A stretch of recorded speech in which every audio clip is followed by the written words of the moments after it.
What up, yo? It is Friday. You hear the drums, you hear the bass, you hear the horns. You know what it's time for. It's the Stardom Sit-'em Show. Glad you could be here. My name is Marcus Grant. He is Michael F. Florio. We're going to talk about starts and sits. It's in the title of the show. We have reached double-digit weeks of the fantasy season. It's kind of amazing. It's both amazing and like a blur all at the same time. It is. It is also still a reminder that we still have like 2 more months left of this thing. There's still like 8 weeks left in this season. So for as far as we have gone, we still almost have that much far to go. But we are going to get through a whole lot of things. We're going to do the top starts and sits of week 10. We're going to tell you who's going to pile up the points. Plus, we're going to help you deal with all these midseason injuries that I'm sure are driving you nuts because they are driving us nuts. But first, let's look at some starts and sits. You can, of course, read all of Florio's starts and sits at NFL.com/startsit. See how that works? Let's look at some quarterbacks for this week. Who's up and who is down?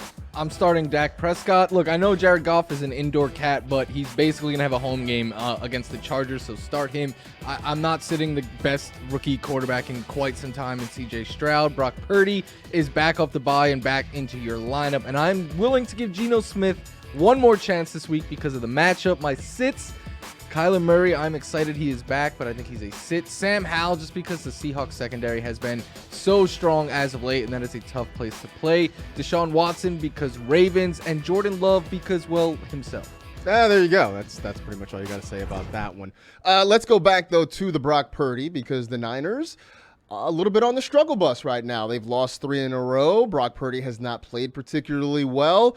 On paper, the Jaguars force a lot of turnovers, which is sort of worrisome. But I guess on the upside, looks like Deebo Samuel is back, which also helps. Yeah, his numbers when Deebo plays compared to when he doesn't are much better. Plus, I mean, he has topped 18 fantasy points in 4 of his last 6 games. I know there was 2 down ones there, but overall, this is a quarterback I think you could trust on an offense that you can 100% trust. And don't overlook the fact that he's been averaging like close to 40 rushing yards per game in his last 3 weeks. That is huge. That was actually the most amongst quarterbacks in that span. And then the Jags struggle against the pass a little bit. They're going to put up points of their own. I think this is a week where it could be a little bit of a back and forth game, and you want to start both of those quarterbacks. It's going to be a very interesting game to watch for sure. Side note, all of Brock Purdy's interceptions this season have come with Deebo Samuel not available for the 49ers. So we'll see if that changes things for Purdy this week.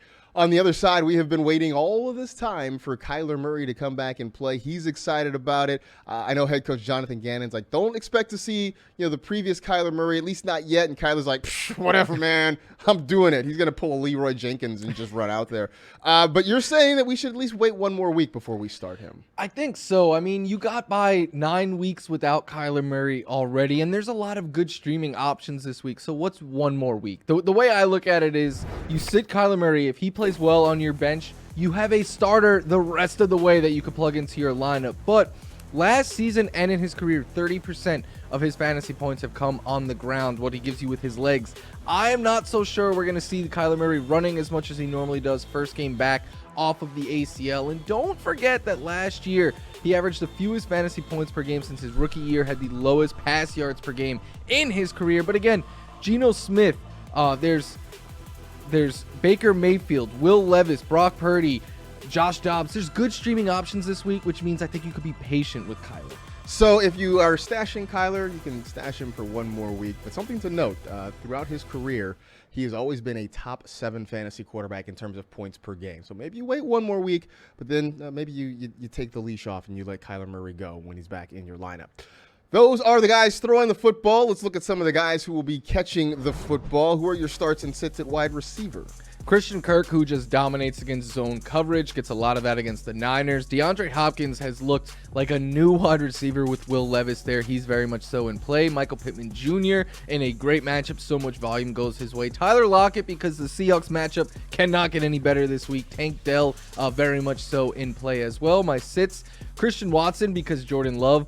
Zay Flowers has a very tough matchup against the Browns. And talk about tough matchups. Jacoby Myers has the toughest matchup for a receiver against the Jets. And then Johan Dotson, just because, again, the Seahawks secondary has been very good. Seahawks secondary has been very good, but let's talk about Tank Dell because he was the wide receiver 1 last week, a recipient of the huge game that C.J. Stroud had, and no Nico Collins this week. On paper, it's not necessarily a easy matchup against the Bengals, but volume seems to be in play here as well. And that's the thing. And I wrote about it in the article. Like, when you have an offense this young, a rookie quarterback, now a rookie wide receiver one with no Nico Collins there's going to be volatility. Lou Anarumo is a great defense coordinator, makes life tough on quarterbacks, but the Texans have completely abandoned the run. I think they're going to have to throw to keep up with Joe Burrow and that Bengals offense. And Dell is just going to get a lot of volume, as I believe the top target for CJ Stroud this week. He's already topped 20 fantasy points 3 times. Again, I just think the upside is far too high for a week with all these buys and injuries and all that. Like, I'm starting Noah Brown in a couple of places. I'd be ecstatic to have Tank Dell as an option. Absolutely. If you got Tank Dell, this is a week to get him in there. Side note, I also really like, well, we'll see. Maybe we get to tight ends a little bit later, and I'll hold on for that there. That's called a tease. That's called a tease, folks. Get on board with it. Let's keep another wide receiver in focus here, and that is Christian Kirk going against the 49ers.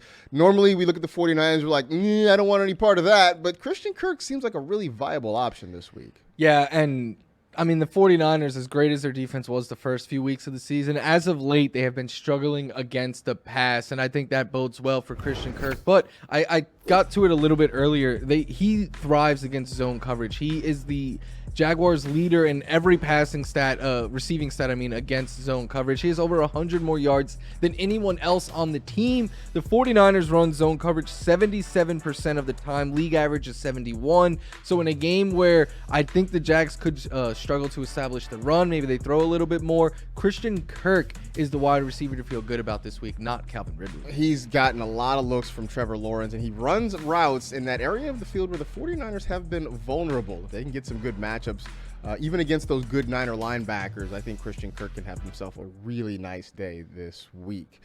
We are just getting started here. We have plenty more to do on this show. We will talk about some running backs and tight ends. Plus, we will jump in onto the pileup. Stick around for more of the Stardom Center Show.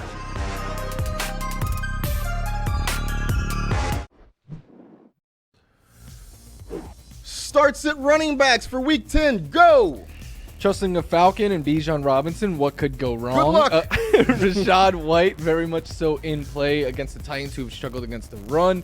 Ramondre Stevenson, they're throwing him the ball more, and that is all that matters, so he's a start. James Cook, just because of the match, have given him one more chance. My sits, the Gus Edwards is a sit. Both, well, it doesn't look like Dameon Pierce is going to play, but Devin Singletary is a sit, as is Kareem Hunt for me. And then that other spot was for the Panthers running backs. I will, that one worked out at least. Yeah, it worked out. I mean, nobody was starting Chuba Hubbard or Miles Sanders anyway, so I think you're in the clear there. All right, let's just get this out of the way. We got to talk about Bijan Robinson, because here's the thing. Bijan Robinson is good at football. We all know he's good at football. I think even Arthur Smith knows that he's good at football. But because Arthur Smith is playing like 7-dimensional chess, he doesn't play Bijan Robinson. But that doesn't mean that we can't start Bijan Robinson. My favorite thing of the week was Arthur Smith came out and was like, Tyler Algier is one of the best goal line running backs in the league. And the fantasy community was like, yeah, look at all these stats that show that Bijan Robinson is better on the goal line and better in short yard situations. You can never trust Arthur Smith to do the right thing, but I don't think that matters this week. Even on limited touches, I think Bijan Robinson should be able to have a very good game. The Cardinals are in the top 3 in fantasy points allowed to running backs this season. Since week 5, they've allowed the second most rushing yards to the position. Bijan gets involved a bit in the passing game as well. My bold prediction this week is Bijan has his first career game with 100 yards and a touchdown. That should have happened in like week 3, not week 10, but I'll take it when I can get it. I mean, this week we had Arthur Smith saying that Bijan has value, because he opens up space when he is away from the ball. Or you could give him the ball and let him be really good at what he does, which is run and catch and score touchdowns. But, what do I know? I just talk about fake football for a living. I love Arthur Smith drafting Bijan Robinson and using him like a 3-and-D NBA player. Right, exactly. Jeez. Sorry, just throwing me completely off my game. Gus Edwards against the Browns. I mean, Gus has been great scoring touchdowns. He's actually been a really top-level PPR running back for the last couple of weeks. But Browns. Yeah, that's the whole thing for me is, and as good as Gus Edwards has been lately, a lot of it has come because of the touchdowns that he has scored. He has 5 touchdowns in his last 2 games combined. The Browns on the year have allowed 2 rushing touchdowns to running backs, just 3 total to the position. And the thing is, in games without a touchdown this year, Gus Edwards has yet to top 7 fantasy points. But I will say, you have to monitor Keaton Mitchell here, because a big part of why I had the Gus bus parked this week was because I was like, it's 3 running back committee against a team that really struggles, that really stops the run. But if Mitchell is out, I think that puts Gus a little bit more in play. Yeah, I mean, I think Gus has that touchdown upside, but understand that the number of touches is not going to be big because you do have 3 guys sharing them, and the Browns very stingy against running backs. Let's get to the tight ends, because everybody needs help at tight end, especially this week with Travis Kelce off. Everybody needs help at tight end. So who are your starts and sits? Dalton Kincaid, I'm just riding the hot hand there. Speaking of riding the hot hand, there's no hotter hand right now than Taysom Hill. The only tight end with more fantasy points than last month is Travis Kelce. Dalton Schultz is in play, and I think Cade Otton is a good streaming option this week. My sits, it pains me to say, but Kyle Pitts, because Arthur Smith. You just got to start Jonnu Smith if you're starting anyone there. David Njoku, Michael Mayer, and Jawan Johnson are my sit tight ends. All right, so we got the whole overview there. Let's dive into some guys individually. Dalton Schultz. Look, week to week, the numbers can be up and down a little bit. Over the course of the season, he's turning out to be a tight end 1. And with no Nico Collins, it feels like a lot more targets could come his way. Yeah, speaking of tight end 1, he was the tight end 1 last week, scoring 27 fantasy points. He ran a team high 34 routes, had 11 targets, 10 catches, and 130 yards. He has a touchdown in 4 of his last 5 games, and in all 4 of those games, he has topped 13 fantasy points. 3 times has gone over 16.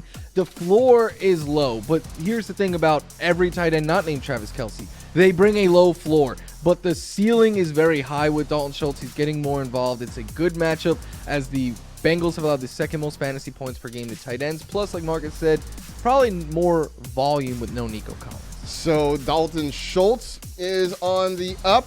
And we get the rare and elusive double Dalton in this one. We go from Dalton Schultz to Dalton Kincaid, who at this point is feeling like a weekly must start. Yeah, at some point, probably next week, it's going to become too obvious to include Dalton Kincaid as a start, because you're going to be like, yeah, I know. What else should I do with this guy? But he led the Bills last week in routes, targets, and catches, was 2nd in yards. I know he had a costly fumble, but he is still getting used a whole lot in the red zone. And since the 1970 merger, that is 53 years ago, he has more catches in 3 games, a 3-game span by any tight end, than any other tight end ever. And it's just the 2nd tight end with at least 5 catches and at least 50 yards in 3 straight games. So he's riding very hot. He has a good matchup against the Broncos, who've allowed the 3rd most fantasy points to tight ends. Yeah, he is a must start. Yeah, Dalton Kincaid finally coming around and becoming the guy we thought he could be when the Bills drafted him. Also, just a reminder that if guys don't pop in the first month of the season, it does not mean they are busts. You just like Ace Ventura once said, if I'm not back in 5 minutes, just wait longer. That's all. We got to go with that. All right, we do have another game in Germany this week. Sunday Morning Football is back for an encore in Frankfurt, Germany, exclusively on NFL Network. Watch with the world as the Colts face off against the Patriots. Rise, shine, and watch on Sunday, November 12th at 9:30 a.m. Eastern, only on NFL Network and streaming on NFL Plus. It's time now for the Pile Up, presented by Tide. When stains and odors pile up, it's got to be Tide. These are the guys we guarantee are getting into Club Sud and will pile up at least 25 fantasy points. So, speaking of that game in Germany, you like one of those guys this week. Michael Pittman Jr., or as I would call him, must start Pittman Jr. this week. Look, the volume is simply too good to get away from. He has double-digit targets in 5 games already this season, and he has scored double-digit fantasy points in all but 1 game, including at least 14 in 4 straight. And you might fear, the narrative that Bill Belichick takes away the opposing team's best weapon. Unless Bill is lining up opposite of Michael Pittman Jr., I don't know if he's going to be able to stop him this week, as the Patriots have allowed the 5th most yards and 2nd most touchdowns to receivers since week 5. I would pay money to see Bill Belichick line up opposite Michael Pittman Jr. I just would like to see it. That's all. I'm going to go with Tony Pollard going against the New York Football Giants this week. And I know it's been an up and down ride, mostly down for a lot of Tony Pollard managers this season. But he's got the Giants, and his best game of the season came against the Giants. That was back in week 1. I think he's going to have another big week this week. The Giants have given up 13 rushing touchdowns. That is third most in the NFL. I think this is going to be another one-sided contest, so you'll see Pollard get plenty of touches.